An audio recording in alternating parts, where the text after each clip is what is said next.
In front of me is Realme 12 Pro Plus, and today I would like to show you how you can set up an alarm clock.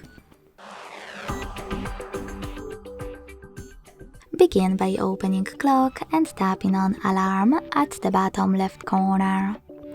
Then hit this plus to create a new one. Following that, adjust it however you wish to. At the top, set up an hour.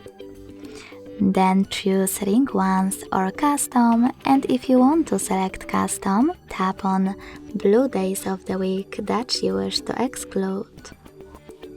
Then choose Alarm Name.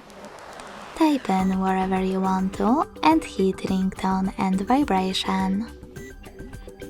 Now you can select one of those options for your system ringtone.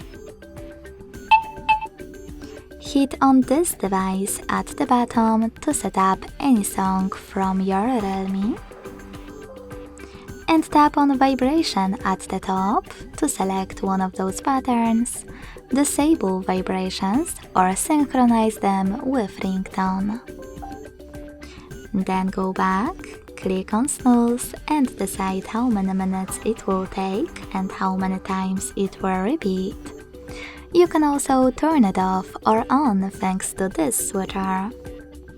When you go back this time, just save your alarm by hitting Done at the top right corner. As you can see, mine is over here. You can turn it off or on by clicking on this switcher next to it and selecting one of the available options. To delete it, hold it and tap on this pin at the bottom. Thanks so much for watching. If you enjoyed this video, leave a like, comment and subscribe. Bye!